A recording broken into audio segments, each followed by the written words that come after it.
Pessoal, vamos para a nossa segunda aula sobre a psique humana e a Bíblia, né? E hoje nós vamos ver como reprogramar a mente para o que é excelente e digno de louvor, né? A transformação da mente, nossa, ela precisa ser levada cativa a Cristo, uma vez que nós temos a mente de Cristo, né? Então nós precisamos fazer essa transformação. Mas tudo começa desde lá, quando éramos criança, né? Nós precisamos cuidar com alguns modelos mentais, tais esses como um modelo da repetição, né? Tudo aquilo que nós falamos, ele acaba sendo fixado em nosso cérebro, nós damos um comando para ele e ele vai obedecer tal comando, né? Aí nós vemos que existe a crença limitante, né? Que ela vem através da própria repetição e do impacto emocional. Mas como que isso acontece? Exemplo, nós precisamos fazer a acolhida da sua criança emocional, ou seja, aquela criança interior. Nós sabemos que dentro de cada adulto existe uma criança que foi no passado formada e muitas vezes hoje é reflexo desse adulto, né? E assim, enquanto essa criança não for curada, esquece, o adulto ele não será curado também. Então, muitas vezes a forma pelo qual nós agimos, ela reflete muito como nós somos criados, né? O que foi incutido em nossas mentes, né? Exemplo, a questão de você colocar alguns pensamentos, a questão de você proferir algumas palavras pode te transformar em um modelo de pessoa, né? Uma vez que isso ocorreu, exemplo, quando você era criança, alguém chegou e falou para você, você é incapaz, né? Ou normalmente isso acontece com os próprios genitores, né? Fala, você não é capaz. Ou fala o contrário, não, você é capaz. Então a pessoa acaba crescendo achando que ela é incapaz de fazer aquilo ou que ela é super capaz de fazer aquilo. E quando ela vê que não ocorre de acordo com o que ela queria, se torna uma frustração para ela, porque ela gerou uma expectativa muito grande em torno daquilo ou de alguma pessoa, né? Quando nós éramos criança, nós éramos vítimas, né, de tudo aquilo que colocava em nossas mentes. Mas agora, enquanto adulto, nós podemos fazer diferente, nos libertar daquele cárcere mental. Então, vamos analisar um pouquinho. Muitas vezes aquilo que eu sou é reflexo daquela vítima encarcerada que eu era enquanto criança. Então, eu preciso trabalhar isso. Aí tem uma passagem bem legal que nós vamos ler agora, que é da carta de Paulo aos Filipenses, né? Eu vou ler com você a partir do versículo 4 até o 8, que é o nosso foco, né? Mas está escrito assim no versículo 4. Ele já começa dando incentivo aos irmãos, né? Alegre-se sempre no Senhor. Então, o primordial de se colocar na mente é de fato essa alegria. A gente vê que Jesus incentivou muito e foi uma pessoa muito alegre, né? Então, ele fala lá no versículo 4: novamente direi, alegrem-se, seja a amabilidade, né, de vocês conhecida por todos. Perto está o Senhor. Não andem ansiosos por coisa alguma, mas em tudo, pela oração e súplicas e com ação de graças, apresente seus pedidos a Deus. Então aqui Paulo, ele já dá a receita do bolo, como deve ser. Alegria, amor, isso que vai nos diferenciar dos demais, né?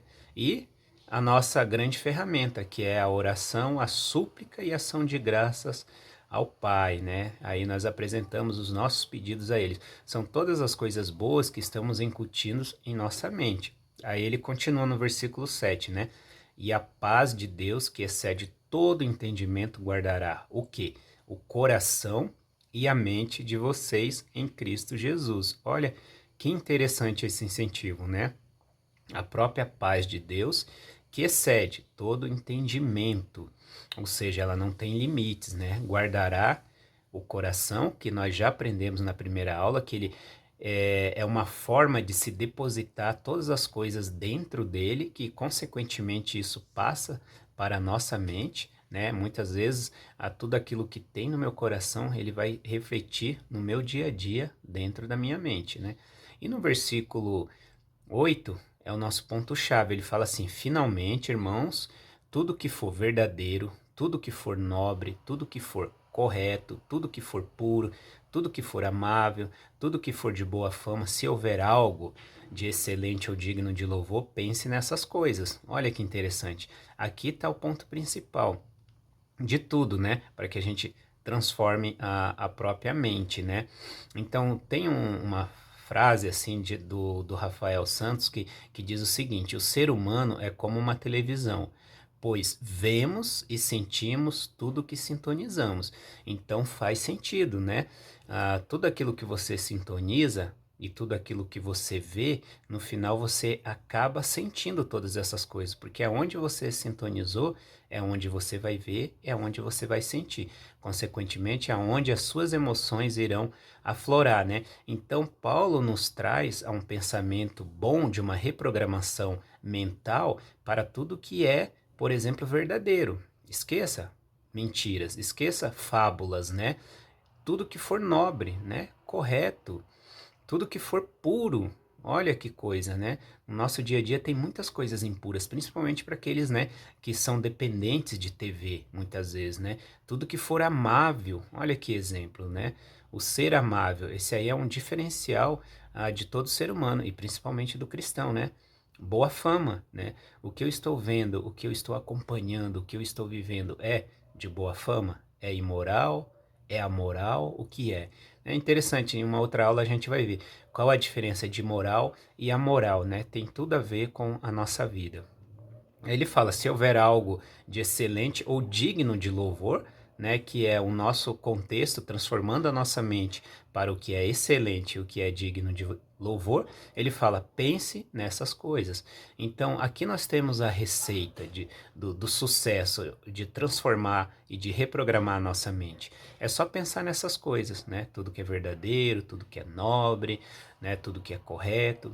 Não adianta eu querer transformar minha mente, onde eu tenho as coisas incutidas lá, talvez de um passado, de uma época quando criança, e não foram tiradas essas coisas, então agora eu quero mudar essas coisas, né? De uma hora para outra. Não, não acontece de uma hora para outra. Eu preciso de fato ir tirando aos poucos para que as coisas possam ser mudadas na minha mente, né? A mente ela registra, fica lá guardado tudo aquilo que eu coloco. Então, se eu quero uma mudança, eu preciso tirar aquilo que tem, liberar o espaço e colocar as coisas boas, colocar as coisas excelentes e dignas de louvor. É através disso que vai haver essa mudança, né? É bom a gente lembrar que o cristianismo, ele trouxe a nível de humanidade um conceito diferente do que eles tinham na época, né? Antes de Cristo se tinha um conceito de humanidade diferente, olho por olho, dente por dente. Cristo veio, mudou tudo isso, não mais dessa forma, né? Nas próximas aulas nós vamos aprender como ir transformando aos poucos as nossas mentes.